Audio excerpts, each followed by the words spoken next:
Hi everyone. So for this next video, Aiman will explain about the formatting for the blog. Okay, itu adalah saya punya personal assistant. Okay, so basically in the previous video, kita dah basically post the blog kan, tapi masa aku tunjuk tu, it was very basic. Tak ada any formatting. So for this video, kita akan focus solely on formatting using everything yang ada dekat dalam editor ni saja. Okay, what some of you might notice is bila korang post, bila korang copy paste daripada Google Doc directly to WIX, korang punya formatting akan hilang sebab for some reason lah kan.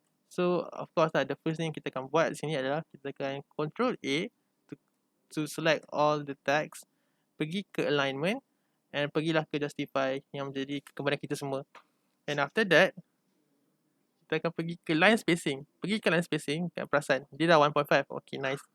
Cuma sekarang kita kena tekan custom spacing and kita letak after paragraph punya spacing around 15.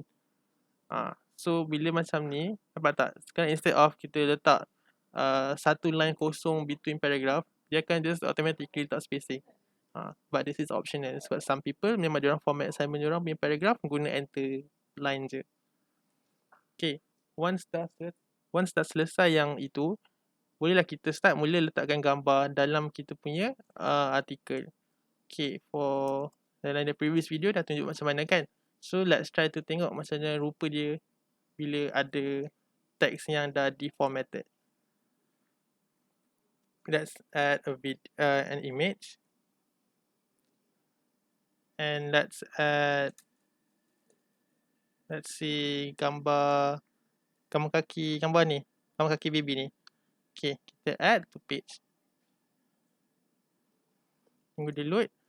Okay, sekarang ni bila gambar tu load, dia ada several other tools atas dia. Contohnya one to one. This is basically nak cakap kita akan display gambar ni pada original size dia.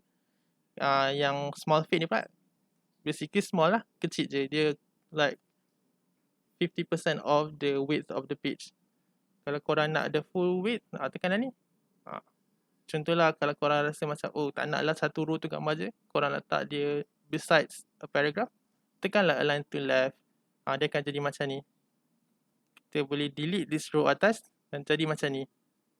Cumanya kita kena betulkan balik lah dia punya formatting kat sini kepada justified supaya dia nampak kemas.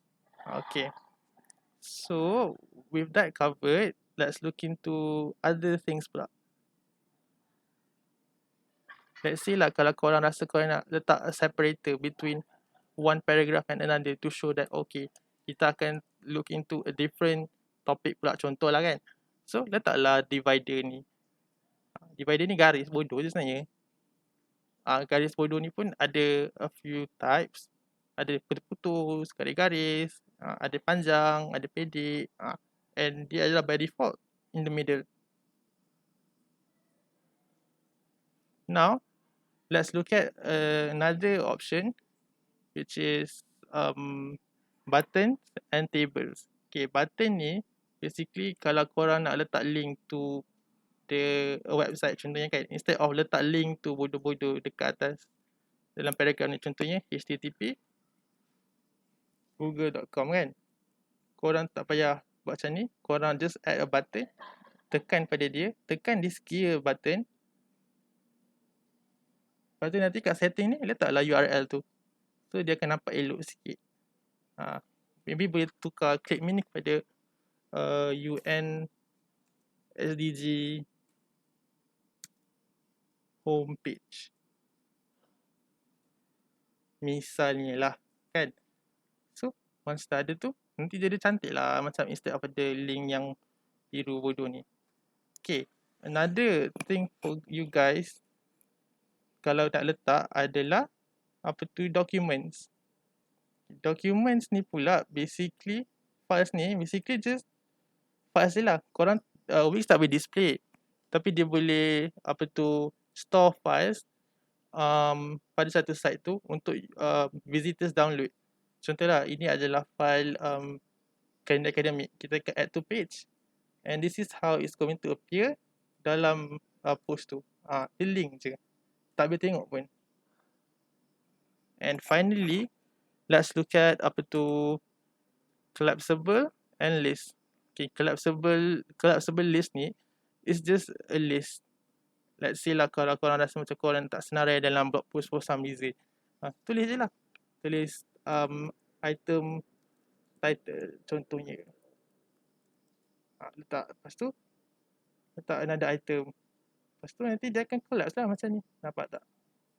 Gitu. And finally is apa tadi? Table. Table ni is a table. Set berapa row, berapa column. Lepas tu nanti dia akan bagi table yang kosong pada korang. Dia tak boleh nak basic editing tu boleh lah. Maybe lah kalau korang nak tambah border ke, korang nak set as header ke, boleh lah. Tapi itu je, dia basic lah. Okay, nanti aku akan upload satu post yang ada semua features ni untuk korang nampak macam mana rupa dia. And also dalam post tu kita akan explain juga sikit lagi. Okay, itu je. Okay, bye. Oh.